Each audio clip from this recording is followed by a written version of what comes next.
Hello, everyone. It's Art Russell here at Think Twice on YouTube and thinktwice.me at wordpress.com. This video is going to be quite different from my usual format, but I hope that you'll find the content useful or helpful. Have you ever watched a video in which someone, perhaps a spouse or a parent, made a video and wanted to leave a message for someone to view at a later date? A very important message. Well, that's the reason for the making of this video. Now, I found that happening in my life in 2019 when my book started coming through me. Please trust me, I had no plans, no conscious plans of that happening. It just started literally one day. And when it reached 10,000 words, I thought, gee, I guess I better back this up on a data stick. And that's literally the way it happened. That's the way this video was happening today. When I saw this guy get out of bed this morning, I had no idea that this was going to happen. The message that I would like to relate of being most important in my life relates to the human journey and our true nature. To take an apparent human journey, the following is involved, is necessary. There is the veiling of our true nature, misidentification with a false self, and then ultimately or eventually the recognizing, knowing again, our true nature. At its most profound level, it makes the difference between whether we are, as the Bible states, having my will be done, the personal self, or thy will. Thy will would be God's will. Now, I'm not this religious guy who's trying to convert anybody. What I'm finding is these messages are coming through me, and I hope they're going to be useful to you. So let's move on here. So in my journey to recognition of true self, and that's why I've called this Testimony of One. One being consciousness speaking to you, sharing with you through the conduit by the name of Art Russell. My journey involved the reading of many books. Some were law of attraction books, many were spiritual. I found that this character would kind of alternate between the two.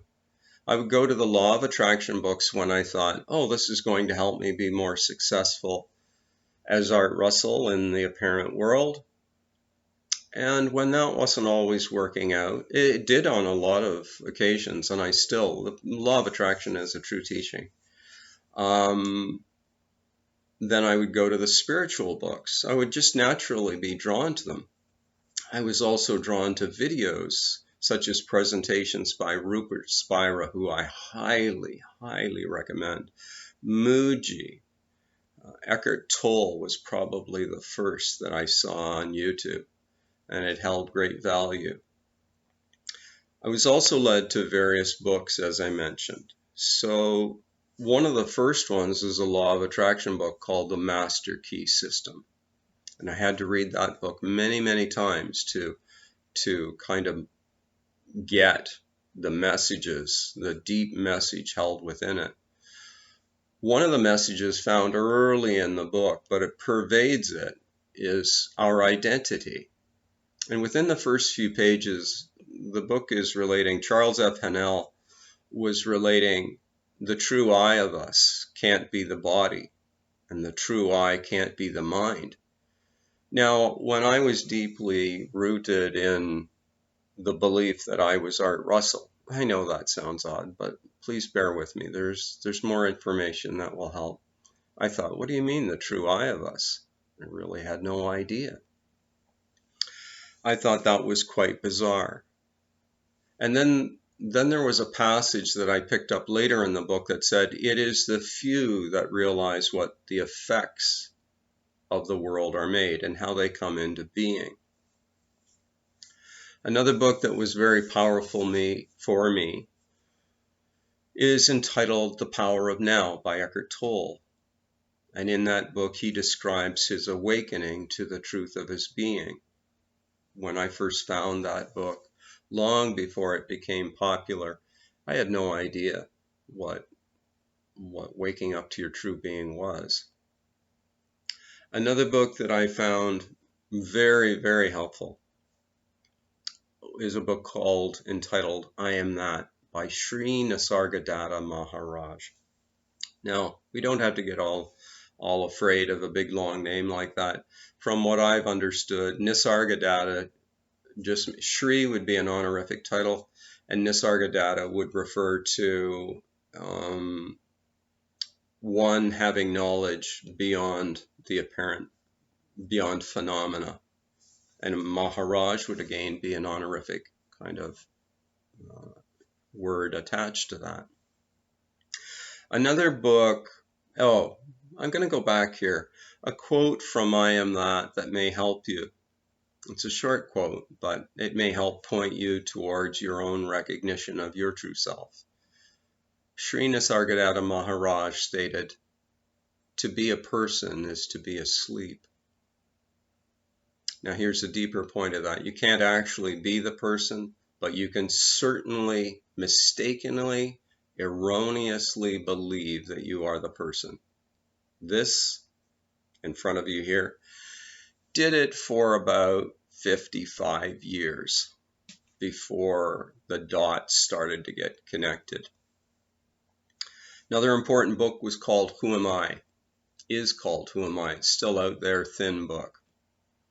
One of the points in that book is when a seeker asks Maharaj, is there any difference between dream state we're all aware of? We have those fanciful dreams, and they sure appear real while they're going on.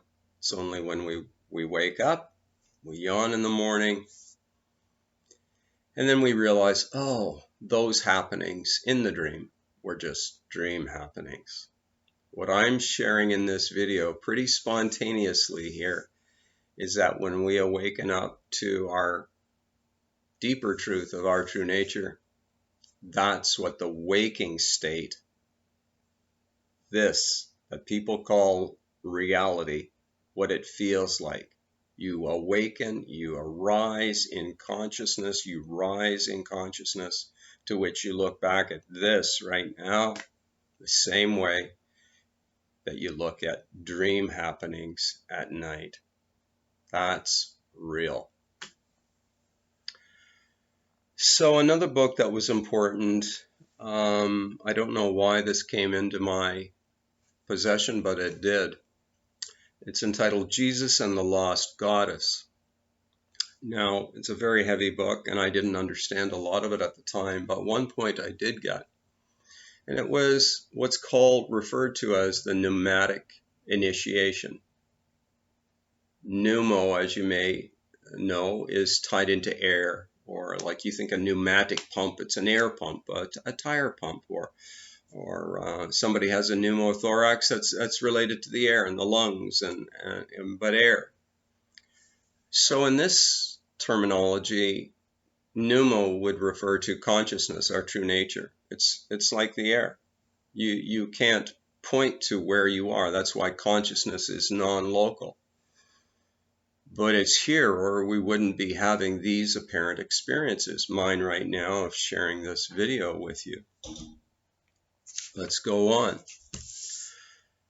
Some more important points or happenings along my journey to recognizing my true self, to know again, were movies. And you may be familiar with some of these. And okay, so Field of Dreams. In Field of Dreams, Kevin Costner's character is compelled to build a baseball field on a farm. And he's following his intuition the whole way, and not knowing where he's going to be led. And it's more like he's being lived rather than doing the living. That's the point. That's what it feels like. That's where thy will is actually taking the steering wheel that you used to thought was in the hands of the guy stating, this is my will being done. Kevin Costner's character was taken over by thy will. There was so much symbolism in that movie, reuniting with his father, reunited in love. Just some points to think about. Another important movie about this related to idealism, how everything is occurring within mind, is the movie entitled Groundhog Day. Now there we saw Bill Murray's character, who was pretty grumpy, egotistical-minded person, deeply rooted in the person. And he's living day after day over again. And he's unhappy. And he's basically living this loveless life. He has a crush on this lady. He's hoping that'll work out. And it finally does, when basically love becomes the foundation of his life, rather than being driven by the what is in this for me attitude that persons usually harbor to some degree or another.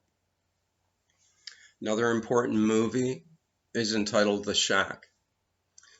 One of the points that I got out of that movie, I don't know if you've seen it or not, but it's about a man who has a troubled youth, a troubled childhood in his mind, still going through. He's a married man, and there's a tragedy within the family, and he's questioning the nature of where is God during all of this. And in the latter half of the movie, there's mystical happenings that occur, and at one point he's climbing higher, being guided by this spirit guide, I would say. And the spirit guide says, no, you have to go this last way on your own. To me, what that represents is related to the teachings. I and many other people can relate our information. We can write books, we can do movies, we can have person-to-person dialogue, but everyone has to experience this themselves. Why? Because it can't be put into words. You can put it into words, but the interpretation has to be personal. Or the interpretation can never be personal. You have to experience it yourself. That's what was happening in the last of the movie entitled The Shack. Probably one of the most important movies related to the truth of our being portrayed on screen. It's a movie called The Matrix. And many of you will be familiar with it, I'm sure. In the movie, I'm not sure if you remember, but it opens with a character named Neo, which is actually an anagram for the One. There's one consciousness here, dreaming a multitude of experiences through characters that are made of mind. Everything is made of mind. Paramahansa Yogananda, in a book called The Law of Success, states, mind is the creator of everything, and it is. So in the movie, Neo's character, the movie opens with Neo's character asleep, pretending he's asleep, this head on the desk. And across the screen of his computer is typed, wake up, Neo. Wake up, the anagram, that would be wake up, one. You've got to wake up to your true nature. Why? Because as Sri Nisargadatta Maharaj stated, To be a person is to be asleep. Now, those are some of the pointings from the movies. I hope that you found some of this information useful today and that you'll get deeply curious about your essential nature beyond name and form. We've been conditioned to believe that we're something, person, that we're not actually. If you've enjoyed this video or found some value within it, I invite you to subscribe to the channel or click a like, or perhaps both. I offer more free information at my blog entitled thinktwice.me, and I also offer more information through my book entitled This Taste of Flesh and Bones, which is available through Amazon. Bye for now. We'll talk again soon.